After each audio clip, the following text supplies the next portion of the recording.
School को बुली free बनाने के लिए आपको कुछ प्रपोजल्स देने हैं, लेकिन आपके दिमाग में ही नहीं आ रहा कि क्या कर सकते हैं। बस एक ज़्यादा से ज़्यादा यही दिमाग में आ जाता है कि उनको पनिशमेंट दे दें।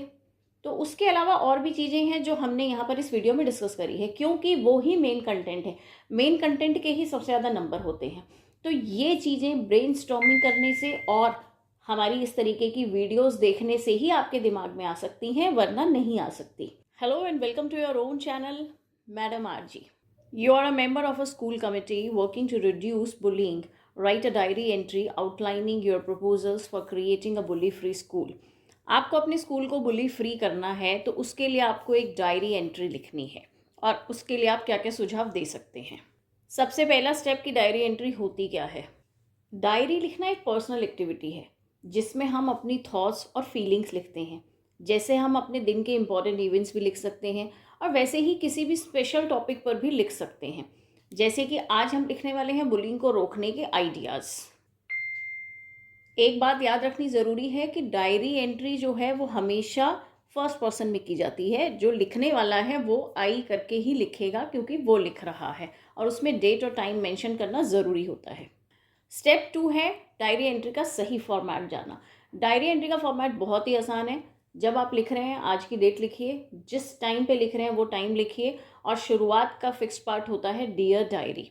उसके बाद कंटेंट में जो भी आपके मन में आए, जैसा भी आप फील कर रहे हो, वो सब आप लिख सकते हो। लेकिन जब आप एग्जामिनेशन पॉइंट ऑफ व्यू से लिख रहे हो, तब आपको जो क्वेश्चन दिया गया है आप उस क्वेश्चन के हिसाब से ही लिखेंगे और अंत में कंक्लूडिंग लाइन लिख देंगे और नीचे नाम लिखना चाहे तो लिख दीजिए। जो हम क्वेश्चन करने वाले हैं, इसके लिए ये 5 डिफ़िकल्ट वर्ड्स को समझना ज़रूरी है। सबसे पहले बुलिंग। जब कोई एक स्टूडेंट या स्टूडेंट्स का ग्रुप दूसरे स्टूडेंट्स को बार बार परेशान करता है, उनका मजाक उड़ाता है या उन्हें डराता धमकाता है, तो उस प्रैक्टिस को, उस प्रक्रिया को बुलिंग कहा जाता है।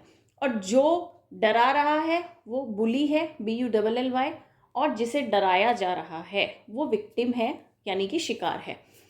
तीसरा मुश्किल वर्ड है एनकरेज। किसी को मोटिवेट करना, किसी को हिम्मत देना कि आप ये काम कीजिए, आप ज़रूर सफल होंगे। इस तरीके से एनकरेज करना, ये वर्ड हम यूज़ करने वाले हैं। स्ट्रिक्ट एक्शंस, किसी के खिलाफ सख्त कदम उठाना।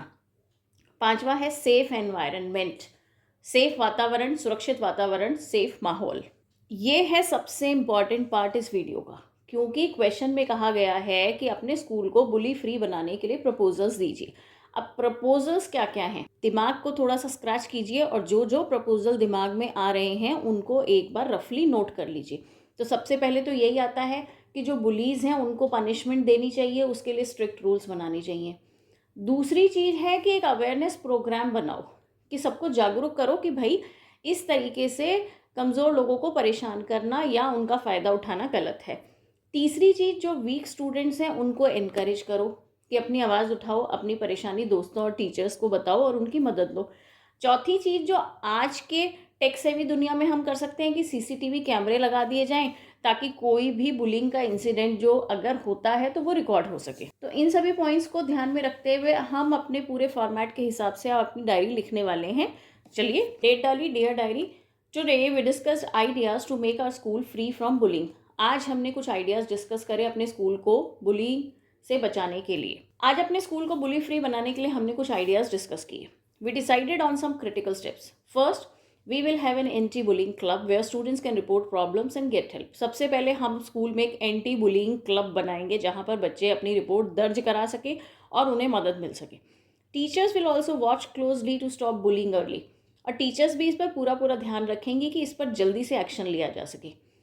We will organise kindness activities like sharing good words about each other. Morally हम क्या कर सकते हैं, मतलब बच्चे का उसका मन ही, उसका हृदय ही परिवर्तित कैसे कर सकते हैं। तो क्लास में कुछ इस तरीके की एक्टिविटीज़ करें कि अपने अपने बेंच पार्टनर या जो बुली बच्चा है उसको ये टास्क दिया जाए कि तुम इस बच्चे के, दूसरे कमज़ोर वाले बच्चे के लिए कुछ अच्छी बातें बताओ। नहीं तो जो बुली बच्चे होते हैं ना, वो हमेशा बहुत ओवर कॉन्फिडेंट होते हैं और अपनी ही तारीफ करते हैं, हमेशा अपने बारे में ही अच्छा समझते हैं और दूसरों को गलत बोलते हैं। तो उन्हीं से बुलवाना है कि दूसरे की भी अच्छाइयाँ बताओ। आपकी क्लास में ऐसा कौन सा बच्चा है जो सभी को बुली करता है, उसका नाम कमेंट बॉक्स में लिख के आप अपना गुस्सा शांत कर सकते हैं। तो चलिए जल्दी से कमेंट में उन बुली बच्चों का नाम लिख दीजिए। Second, there will be strict rules against bullying. If anyone bullies, they will first receive a warning, if they continue serious action will be taken. Strict rules बनाए जाएंगे बुलिंग के खिलाफ, और अगर कोई बच्चा बुली करता पकड़ा जाता है, पहली बार में उसको वार्निंग देके छोड़ दिया जाएगा, दूसरी बार में उसके खिलाफ सीरियस एक्शन लिया जाएगा। Third, we will encourage weak or shy students to raise their voices and not be afraid of dominating students. Dominating जो है वो bullying का ही सिनोनिम है, उसी का पर्यायवाची है। तो वीक बच्चों को एनकरेज करेंगे कि भाई इनसे घबराओ मत, हम तुम्हारे साथ खड़े हैं। They should feel safe and supported by teachers and friends, और टीचर्स और फ्रेंड्स सभी का उन्हें सपोर्ट मिलना चाहिए। Lastly, we will put up posters with messages like be kind and stop bullying to remind everyone to behave well. और हम पूरे के पूरे स्कूल के कॉरिडोर्स में इस तरीके के पोस्टर्स लगवाएंगे कि सभी को एक दूसरे के प्रति काइंड रहना चाहिए, बुलिंग को बंद कीजिए। I hope these steps will make our school a happy and safe place. और मुझे उम्मीद है कि इन स्टेप्स को उठाने के बाद हमारा स्कूल हैप्पी और सेफ होगा। गुड नाइट, और लास्ट में आप अपना नाम लिख दीजिए। तो मिलते हैं अगली वीडियो में, तब तक हैप्पी लर्निंग।